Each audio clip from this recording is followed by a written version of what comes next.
Happy New Year, Ardor Next family. We are igniting the blockchain again as part of this Ardor Day celebration. And I am the crypto woman known as Elizabeth. This is Mohammed Aajaji.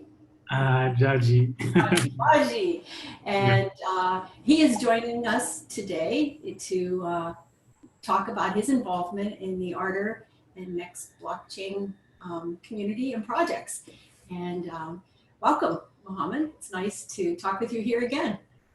Thank you, Elizabeth, for having me with you today. I'm really pleased and happy to share with you and make this interview with you about Ardor, a project I'm excited about.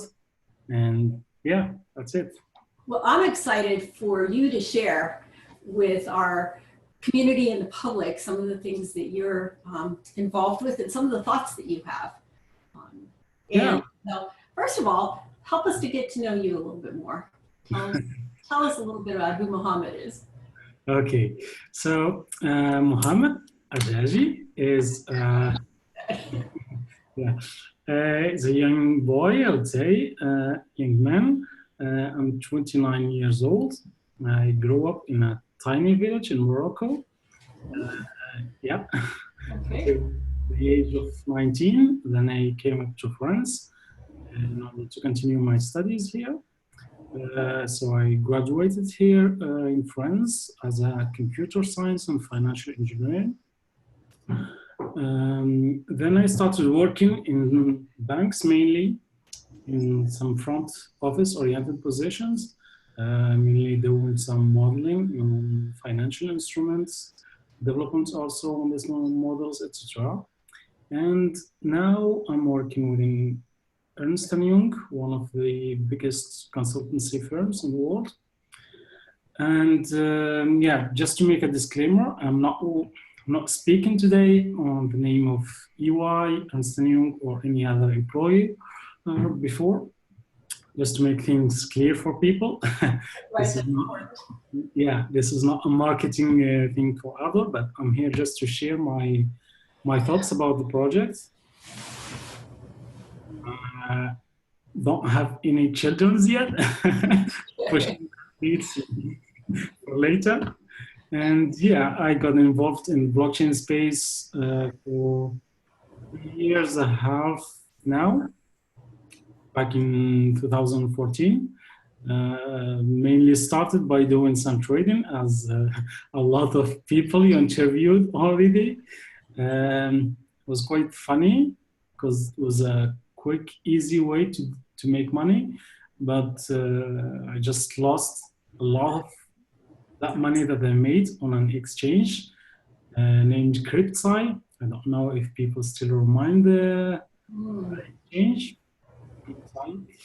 And then I just said I need to make a break and started learning about blockchain, about the technology, so just trying to make money on it.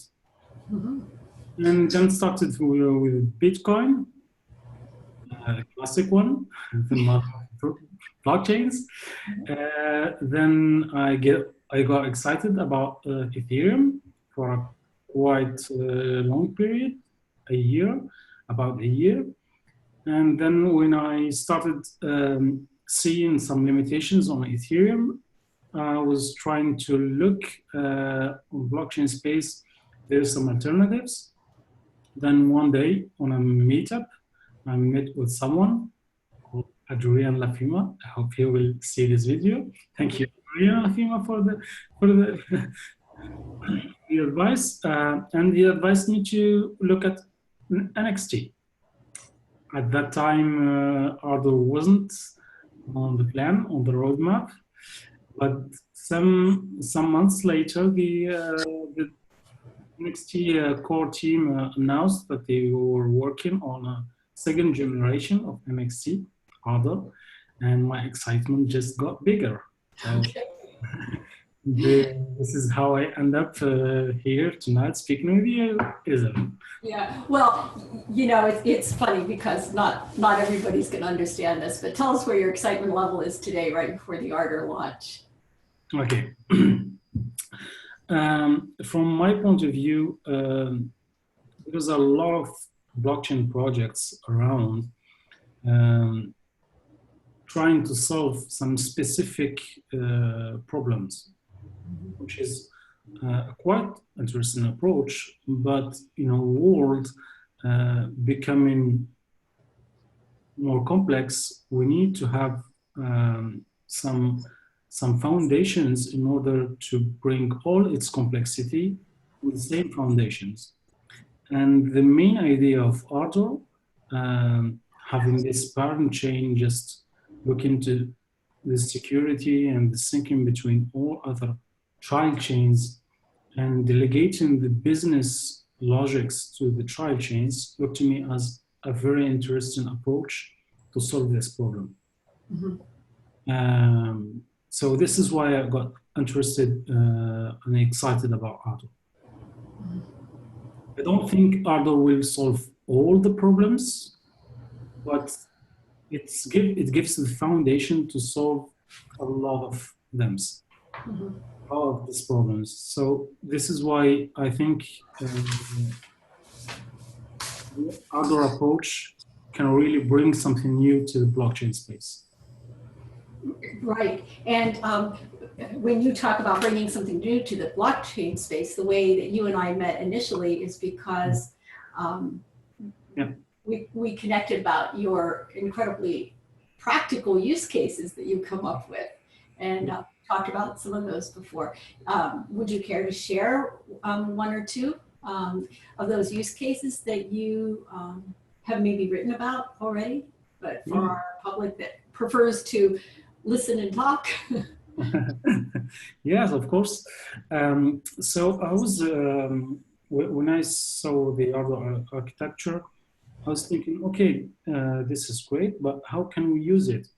And this is why I started thinking about what kind of businesses we can put on this blockchain, this kind of blockchain or this platform. So I came about with a simple use case that is already created in many articles, which is private equity issuance. There's a problem today when it comes to small and medium enterprises or companies want to get money from investors. The traditional way is to go to the bank and ask for money, right? But sometimes they want to target a large audience. So their solution would be to have an IPO. But IPOs are not reserved to small and medium companies. You need to be a little bit big and have a really strong use case or projects or products in order to get an IPO. So another solution is to launch some equities in a private manner, just to a small set of investors, small or large set of investors you already identified, and you open to them the possibility to buy shares on your company.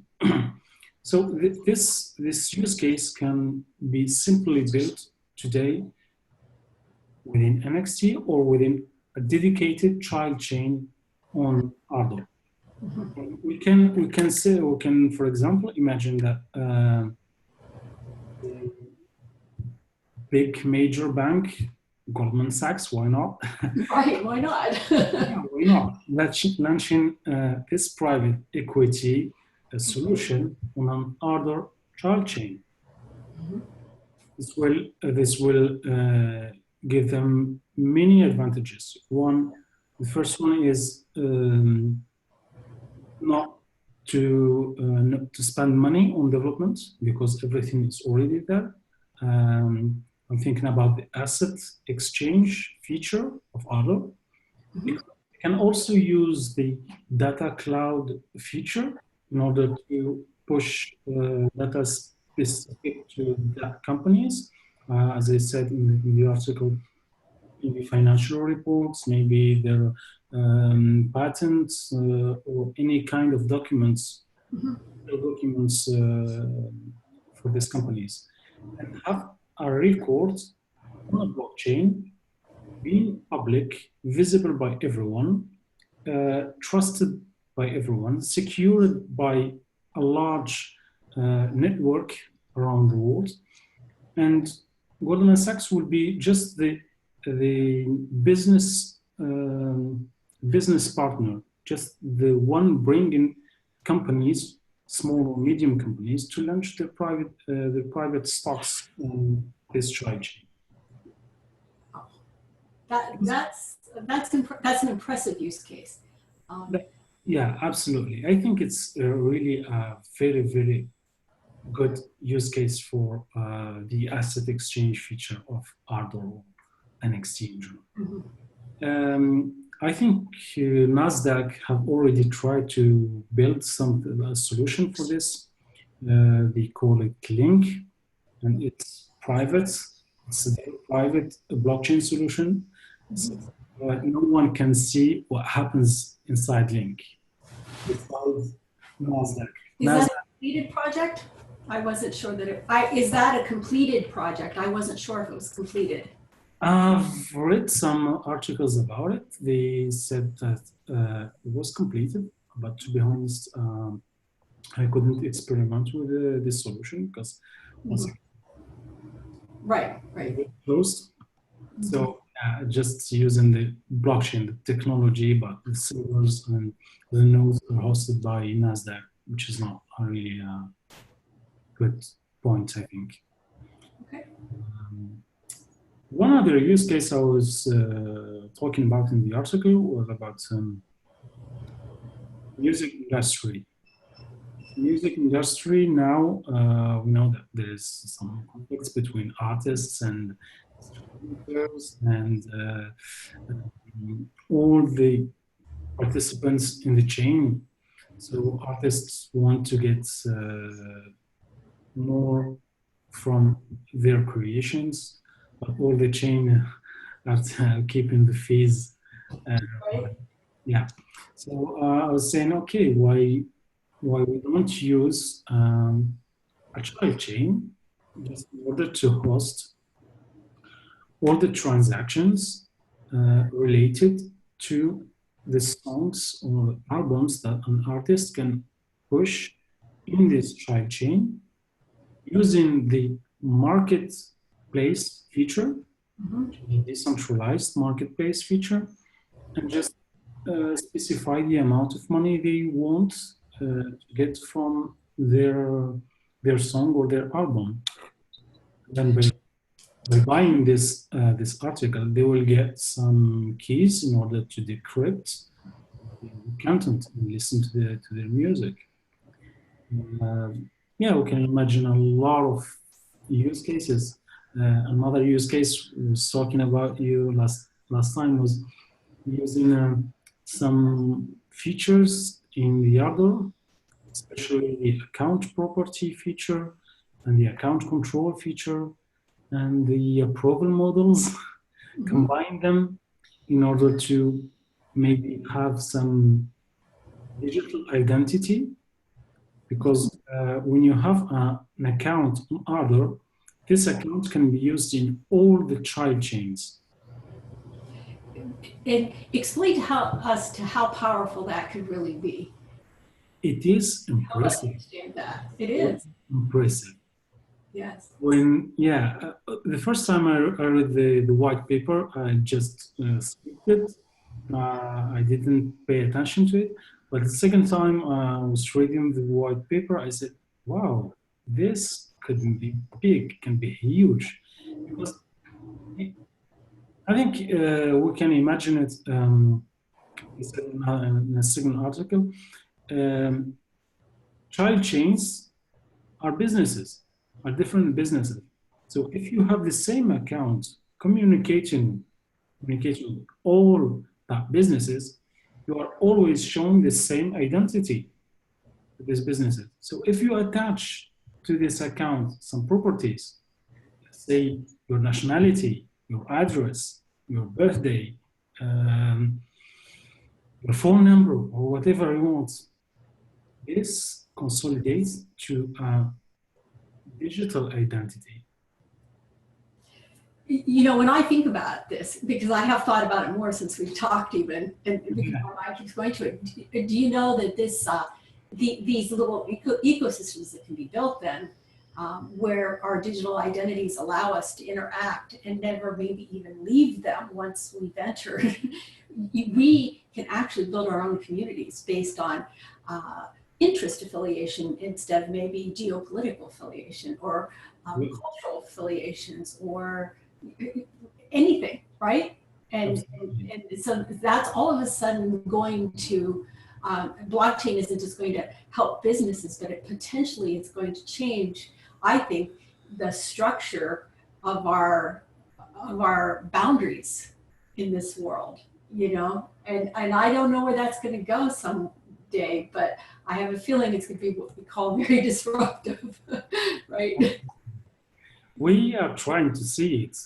Boundaries are shrinking with the digital money, Bitcoin, Zcash, Monero, or Dash, or all these kind of cryptocurrencies are really cryptocurrencies, not tokens, not utility tokens. Mhm. People around the world are exchanging values, are exchanging physical objects using this new digital money. Mhm. The boundaries are already shrinking, and the future will really make them disappear. I hope one day we come to this configuration. You know, it's exciting. It is when you think about it and you keep doing it. I don't know if you had a chance to watch the interview I did with Paul Bush from BitSwift. But at the end, when he talked about the vision of his future, you better check that one out. I will check that.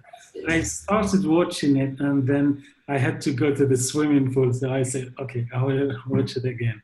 Well, if you don't have a chance to watch the whole thing, skip to the last 10 minutes. Okay. It was good as far as a vision for the future.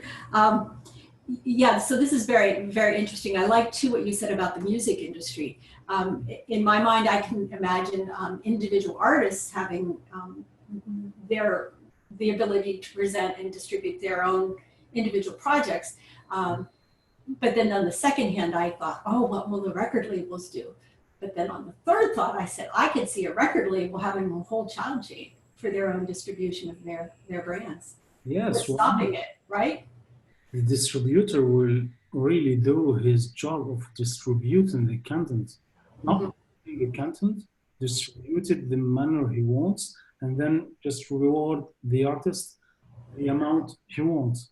No. The transparency of those transactions is going to help everybody understand that it's fair. Yeah, and this time you will see a competition between distributors. Let's say if a very known famous artists have two equivalent distribution options, while the first one proposing a price which is less than the second one, he chose the first one. But today he don't have this option because Right. he attach it to a distributor, and the distributor just show him the prices he wants to show him. Right. So then we're bringing the economic concept of competition into the blockchain. Hope so. Yeah. The whole topic is just pretty amazing. It's amazing, you know, too, that we can sit and spend hours talking about it, right? And then we have people like Petco who have to put this all in place for us. But I think it's important for us to be creative about how we can use it, because we probably haven't even thought of all the ways that we can use it yet. Yeah, I think what I was seeing in the blockchain space right now is people are focusing on building the foundations. use cases are coming, but small use cases or cases that are not really relevant to blockchain, but people try to add the word blockchain on it for marketing reasons. But until now, we're building the foundations. We're building the platform. Other projects are building also platforms like Lisk or Ethereum or many others. Hashgraph also is starting a new project with a new kind of blockchains. Okay. Yeah, so I think for the next 3 to 5 years, we will just see people competing or projects competing about building the right foundations. And then we'll start to see good application fitting really for blockchain cases. And backing up to what you said at the beginning, though, makes me think that it's good to remind ourselves, even when we think of these use cases, that we can't fit the blockchain solution to every business problem that's there today. As a matter of fact, I've been reading some articles. And not all business cases fit to a blockchain. Right, exactly. And it would be a disservice for somebody to go in and try and sell a business a blockchain, particularly an add-on to your business, I think, because the blockchain seems to almost demand a whole restructuring of the way a business does things. So I think they're ideal for startups and for businesses who are willing to pretty much gut the way they do stuff and start over. Of course, yeah. Yeah.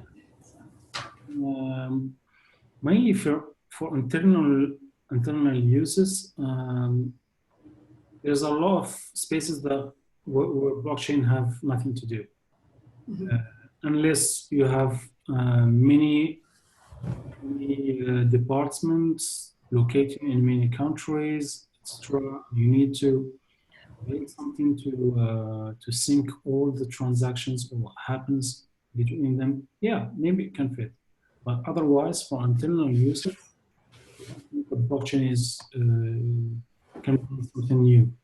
Well, in some ways, the timestamping feature and the security and the encrypted feature can be applied to, I think, smaller Yes. use cases, like protection of, encrypted messaging is what I'm thinking of, protection of our data that has to be transmitted from one place to another. Here in America, there's a lot of rules about what can be shared and how encrypted it needs to be. And I can see that solving that solution pretty quickly. And wherever there's timestamping that has to happen, or even archival timestamping could still be applied to the NXT blockchain. Yes, maybe for critical data, critical information that you don't want to, you don't want someone to tamper with. Okay, Right. why not? But in this case, use just simple blockchain. Don't consume huge amounts of electricity and computing resources. You don't need your own challenge, blockchain like that. I guess is what I'm saying too. Kick the starter kits, NXT, clone it, make whatever changes you want on it, and run it. Yep, good to go. That's efficient. Good to go.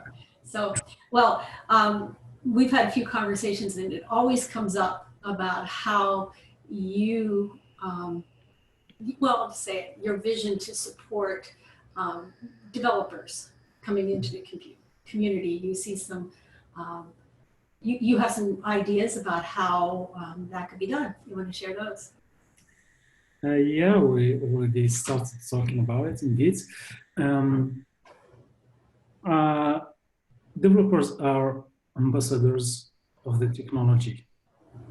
Business guys think about business logic, but they don't really understand why you should use Ardor or why you should use Ethereum or why you should use, let's say, Lisk or whatever. You just think about business logic. But the developers are the guys that understand the technology and its limitation. So we need Ardor community need to make their lives easier. Yeah, in order to quickly get into the technology and understand how it's working, uh, how they can experiment with it, how they can build some business cases quickly with it, draft some tutorials, etc. with it. Mhm. As I said, this can start with good documentations. It's not any project. You can't launch an open source project without a good documentation. Right. Tutorials also. Mm. Yeah. And in this case, I think it can be interesting to have some feedback from the business or the industry about some use cases and try to make them in tutorials. Mhm. Of course, by getting the agreement of the people showing this use cases, and trying to strengthen the community by organizing meetups, Mhm. learning sessions, for example, Yeah. and yeah, making videos or writing articles speaking about the technology and how it works, specifically as the target is developers. And I can promise you that we are seriously thinking and planning and implementing those things. And I will be talking more with you about those things because I think you have a lot of good input in Yeah. there is about how we can move forward there to support our development Yeah, community. and we will be glad to help. Yes. I can understand that because what I mean is I can understand the fact that till now this kind of solutions haven't been really organized within the Ardor NXT community because yeah, when you lack budget, you can't engage people to take care of this kind of issues. Community is really doing a great job. Yeah. But I was something, peeking in on our Slack channel in between some of these interviews, and there's a lot of people with a lot of questions right now. I mean, with apparently a lot of people did not do their due diligence and they did not read all of the information that was available to them. So they're a little bit confused about different things, like the fact that their assets are frozen now, right? Where do they see them? So they're asking these questions, and there are the people on the Slack channel that are just doing a phenomenal job of always patiently yeah. answering those people. But there is one thing I saw that came up, and I saw you pop in, so maybe you can speak to that. There's a lot of question right now about what's going on with Poloniex and the trading of the Ardor asset. And I've been pretty consumed with what I'm doing here, so I haven't paid as much attention to that as to be able to deliver an answer. But could you explain to us what's going on there? Yeah. Ardor is, Poloniex is continuing trading on Ardor, which is now just an asset on the NXT blockchain. Mm-hmm. According to Julrida, by the date of the snapshot yesterday, the trading on the Ardor assets have been frozen only in the NXT wallet. Okay. This also Poloniex cannot make deposits or withdrawals of Ardor into the NXT wallet outside of Poloniex. So my guess is Poloniex is doing some job equivalent to the broker's job. I mean, they are just netting the transactions between internal Poloniex users, netting the transactions between them, and having a record of all what's happening. And the day Ardor will launch, they will credit all their users with the right Ardor cryptocurrency on the right blockchain. Mm-hmm. I don't think what's happening now in Poloniex can affect Poloniex users they can continue trading. While I do not advise it, to be honest, some people are just saying profits they can make, so they are trading, but I don't really advise it. I stopped all my activities on Ardor and NXT. But the day Ardor will launch, they will credit all their users with the correct balance. But it's important to note that Poloniex has not said that they were going to do that yet. They have not announced their support, have they?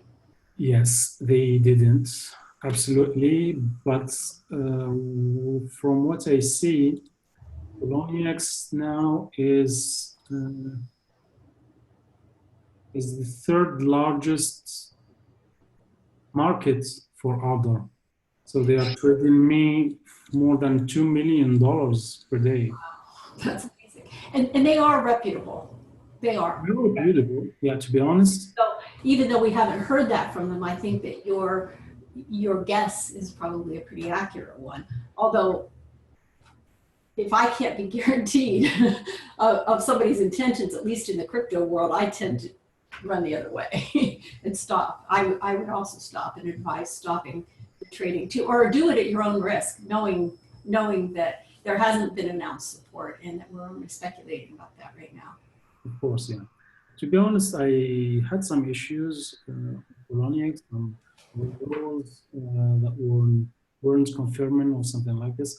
And every time I just dropped a request, a support request, I got a reply and the problem was solved. Mm-hmm. I have confidence on Poloniex. Right. I'm not speaking on their name. Right. I hope they will do everything in their position in order to credit Ardor as well. Yes, and full disclosure too, I too use Poloniex with full trust. It's just that in this particular instance, without an explanation, it's just seemed to take everybody a little bit by surprise, I think. Yeah, of course. And I think they are getting also overflowed by the amount of new users coming to the crypto world after the big jumps in Bitcoin. And there are a lot. I even think we have some new users in our space. What kind of advice would you give those new users? Okay. I would say to them that the best investment they can do is learning. Learn it. Yeah. You can start by trading. But if you lose money, don't blame anyone. Blame only yourself. Right. I did that, and to be honest, I blame only myself for that. And the best things I did after that were learning. Mm-hmm. And I think that if they have amounts, $50, $100 or more, start by just reading about the projects you are interested in or you think that are interesting. See what people are saying about them on the forums, on Reddit, on Slack. Come and ask questions to the community. See the level of skills and replies you get, and then take your decision. Good advice. Good advice. You know, and it's interesting. A lot of people think that it's a pretty complicated space, and it actually is. We won't minimize that, but really, I want to say to the people who are newcomers here, all of us were newcomers in very recent history. You know, nobody here is more than 10 years old in the blockchain, and those are the real old timers. Those of us in this NXT Ardor community, if we came in at the beginning of this community, are only 4 years old. So there is a learning curve, but it's definitely doable. But you have to apply yourself to it. You can't just come in and think that you can act emotionally or follow what somebody else is doing. That's risky behavior. Yeah, because every time someone gives you an advice and saying, oh, go and buy this crypto, you should know that he have already bought it some time ago, and he's just come to buy and dump it on you. Right, that could very, very well be. Yeah. So you talked a little bit about you know, the contained ecosystem as part of the blockchain in the future. Do you have any other visions of the future about the blockchain or Ardor Next projects that you would like to share? Visions. As I said earlier, I think that for the next 3 to 5 years, we will continue seeing people trying to build the foundations for the blockchain technology, or maybe new kind of blockchain technologies. Then after that, we will see really true use cases. Not immediately after the 3 to 5 years, maybe they are starting now, but there will be some working in order to fit in this kind of new frameworks. And then we can start seeing interesting things, especially when combined with the new technologies already existing or coming in the future, IoTs, autonomous agents, autonomous vehicles, autonomous everything, autonomous houses, autonomous, I don't know, combined with artificial intelligence. Yeah, we can see really amazing things. I wait for that day where I will just travel from Paris to Tokyo, and without any interaction with my hands, my tickets got booked. The payments went automatically from my phone. I got to the plane, I arrived to Tokyo, and when I go out from the Tokyo airport, just take a cab, an autonomous cab, of course. Right. And the cab is paying automatically the parking place I was staying on, and just ordering something to drink or something to eat, and a drone coming on the autonomous vehicle giving me what I ordered, my phone making the payment automatically, arriving to my destination, my phone also makes the payment automatically, while the car also making the payments automatically to some electricity charging station. Yeah, all this kind of use cases are new world. It's really crazy to think about it, but I think Mohammed, I want to ask you something. Yeah. What about your suitcase?